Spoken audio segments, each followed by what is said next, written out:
یہ تو اس لیے بات آئی ہر ایک کی کچھ مشکلات ہیں، کچھ حالات ہیں. اس جگہ اجتماع ہونا تھا طے ہوا. اجتماع ایک صاحب کو نظم کا ذمہ دار میں ہوں، مجھ کو اپنے گھر بھی لے گئے. وہ کہنے لگے کہ 5000 آدمی اخیر میں کام کرنے کے لیے، کام تو راتوں زیادہ ہوتا ہے، پھر لوگ آتے گواتے بھی وہاں کے آ گئے. اور خرچ کے لیے کل کتنا تھا؟ 5000 روپیہ تھا. کھانا بنانا 5000 آدمی کا، اور روپیہ کتنا ہے؟ 5000. ہو جائے گا؟ 1 روپیہ آدمی کھا لے گا. کہنے لگے میں نے کہا اللہ میں نظم کیا کروں گا، نظم تو آپ ہی کریں گے. تو صبح ایک نماز پڑھ کے کہنے لگے میں اللہ سے مانگنا شروع کیا، اللہ بھی لوگ آئیں گے بیچارے کام کریں گے، دوپہر کھانے نظر کرنا ہے. کہنے لگے دعا مانگتے مانگتے مانگتے دعا مانگتے، جب ایک دم سے طبیعت وہ ہو گئی اور میں نے دعا پوری کیا، ایک آدمی کھڑا ہوا تھا. تم اس کے ذمہ دار ہو کیا؟ بولے میں ذمہ داری کیا ہوں، بہرحال نظم جو ہے میں ہی کرتا ہوں. کوئی بات نہیں، یہ میری طرف سے خرچ کر لو. کہ وہ تھیلی دے کر چلا گیا. جب میں نے دیکھا تو 3 لاکھ روپیہ تھا. کتنا روپیہ؟ کوئی اپیل، اگر اپیل کہتے تو کہتے ہم نے کہہ دیا تھا، ہم نے اپیل کیا تھا.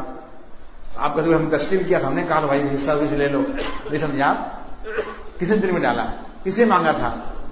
ایک ذریعہ اللہ نے ہم ایمان والوں کو دیا ہے. آپ خلوت میں، جلوت میں، تنہائی میں، مجمع میں ہم آپ. اور ماشاء اللہ رحمۃ اللہ علیہ کانپور 2 دن پڑھائے ہیں. میں کانپور گیا تو جو ہے جامعہ رحمۃ جہاں پڑھاتے جامعہ لوگ وہاں بھی دیکھا اور بھی دیکھا. 22 مارچ کو وہ ہے کہ 22 مارچ کو مجھے ایک بار تھا فون آیا، نہیں یہاں چاہیے 2 دن ہم کو یہاں کے لیے. بہرحال اگر تو وہاں پڑھاتے تھے، ہر فرمانے لگے میں سبق پڑھا کے مدرسوں معمول ہے، سبق چھٹی ہوئی تو فوراً کھانا کھا لیتے ہیں 11 ساڑھے 11 بجے 12 بجے جو ہوتا ہے، پھر قیلولہ کرتے ہیں. دوپہر بعد پھر سبق درس شروع ہو جاتا ہے. یہ مدرسوں میں ہمارے اصول ہے جگہ کا. فرمایا کہ ایک نوجوان لڑکا آ کے داخل ہوگا میرے کمرے میں. کمرے میں داخل ہونے کے بعد حضرت آپ میری حال جانتے ہیں؟ فرمایا میں نہیں جانتا ہوں. کہ آپ تو جانتے ہیں، آپ کیا شعر پڑھتے ہیں؟ حضرت فرماتے تھے کہ جب وہ آگے بیٹھتا سبق میں تو کھویا کھویا رہتا تھا. تو میں جو ہے کبھی کہتا آنکھیں کھولو سلیم بولو، یہ تو بتاؤ دل کہاں ہے. اور اس کی کیفیت دیکھ کر چہرے کی یہ پڑھ دیا کرتا تھا، آنکھیں کھولو نسیم بولو، یہ تو بتاؤ دل کہاں ہے. ایسا آپ تو جانتے ہیں میری حالت، آپ کیا شعر پڑھتے ہیں؟ فرمایا بھائی میں کچھ نہیں جانتا ہوں. اس نے کہا کہ میں فلاں مسجد میں نماز پڑھاتا ہوں، اذان دیتا ہوں، اور لوگ میرے کھانے کا نظم خود کرنا پڑتا تھا.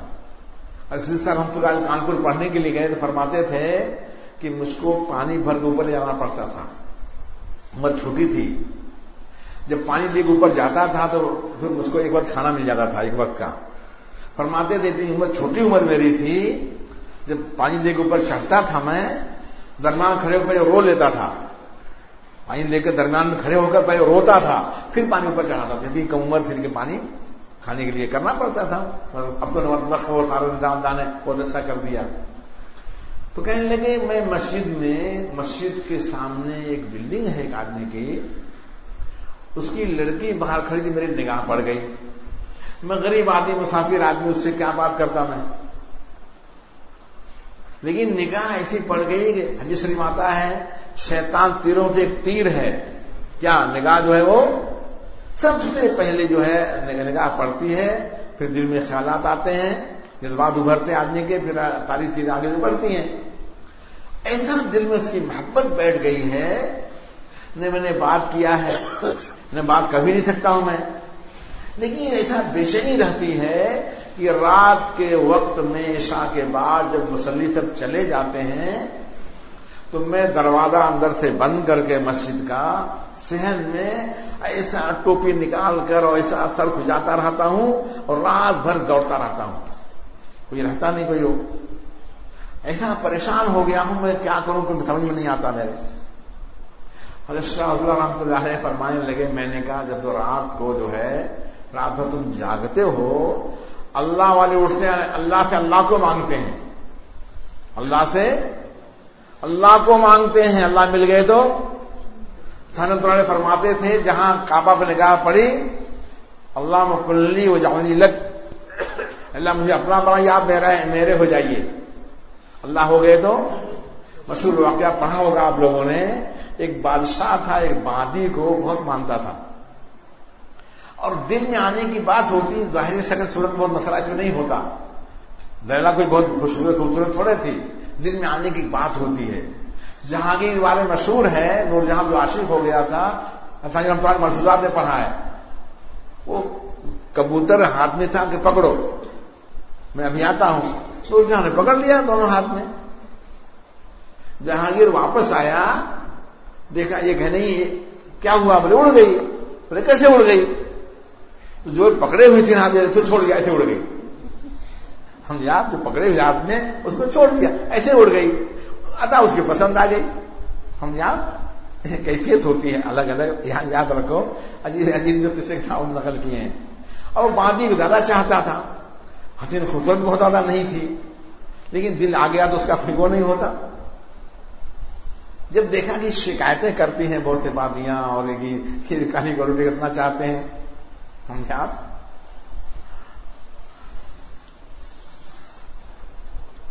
ہمارے رحمۃ اللہ علیہ نے جو ہے سنایا تھا ایک شاعر آیا بادشاہ کے یہاں تو اس کا اکرام زیادہ انعام دیا جاتا ہے شاعروں کو انعام ہم کم ملا اس نے کیا کیا لکھ دیا لقد ذا شعری علی بابکم کما ذا ہندو علی خالصہ کہ میرا شعر ایسا ضائع ہو گیا برباد ہو گیا جیسے ہار جو ہے اس کی مادی جو تھی نا خوبصورت جس کو بہت چاہتا تھا کالی کلوٹی جو ہے جیسے اس کے گلے میں ہار ضائع ہو جاتا ہے بے ڈھنگا لگتا ہے کالی کلوٹی ہار کیسا اچھا لگے گا لکھ دیا وہ چلا گیا اب ادھر سے جب وہ گزرا جو ہے وہی آدمی بادشاہ سلامت ارے دیکھا آپ نے کیا لکھ دیا اس نے شاعر نے بولے کیا لکھ دیا ہے بولے ایسا لکھ دیا ہے توہین کی آپ کی ہمارا شعر ضائع ہو گیا جیسے وہ اس پر وہ ضائع ہو گیا بلا اس کو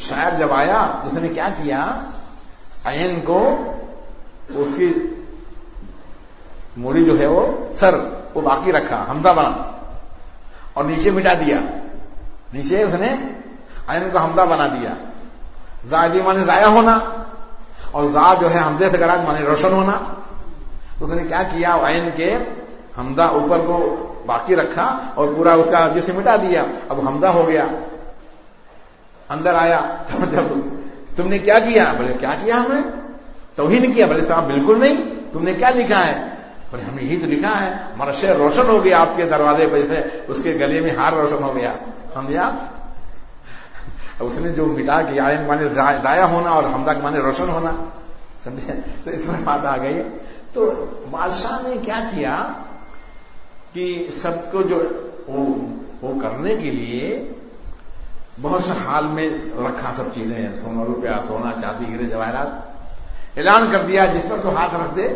اس کا ہے اب اعلان ہو گیا شاہی اعلان ہیرے جواہرات روپیہ پیسہ چاندی سونا کیا سب دوڑے سمجھے آپ ہاتھ رکھ دیا اس کا وہ اس کی باندھی باولی وہ کھڑی تھی سب نے کہا ہم کہتے ہیں بیوقوف ہے سب اتنے ایماندار ہو گئے لاکھوں لاکھ کے سب کو مل گیا یہ بیوقوف باندھی اس کے اتنا بادشاہ اچانک نہیں بیوقوف ہے کھڑی ہے تو بادشاہ نے کہا تم نے ہاتھ نہیں رکھا کتنا سب نے لے لیا کہ آپ میں نے بھی ہاتھ رکھا آپ نے کیا کہا تھا جو چیزیں موجود ہیں جس پر ہاتھ رکھ دیا اس کی ہے میں نے آپ کے اوپر ہاتھ رکھ دیا کہاں رکھ دیا ہے میں نے آپ کے اوپر ہاتھ رکھا آپ میرے ہو گئے تو باندیاں بھی میری ہو گئی مال بھی میرا میری حکومت میری ہو گئی اللہ ہمارے اس بات کو سمجھتے ہیں جب اٹھتے صبح اللہ سے اللہ کو مانگتے ہیں ہم لوگ تہجد پڑھتے ہیں دنیا مانگتے ہیں جائز ہے مانگے منع نہیں ہے لیکن اللہ والے کتنے ہوشیار ٹھہرے تو اللہ سے اللہ کو مانگتے ہیں اپنے فرمان لے گے اس نوجوان سے کہ تو اللہ سے اسی کو مانگ لینا اللہ والے اللہ سے اللہ کو جب مانگتے ہیں تو ان سے نہیں ہوتا تو اسی کو مانگ لے تو اللہ مجھ کو جو ہے میرے نکاح سے کرا دیجیے. ہم فرمان لگے میں تو فتح پور تالنرجہ چلے آیا وطن اپنے, خط اس کا 2 مہینے کے بعد آیا, میرا نکاح اس سے ہو گیا. نہیں سمجھا کیسی کریم ہے. یاد رکھنا چاہیے نافرمانی گناہ کر کے آئی مانگے مدد اللہ کی نہیں ہوتی. اللہ کی نافرمانی گناہ کر کے آدمی پھر مدد مانگے تو نہیں مدد ہوتی.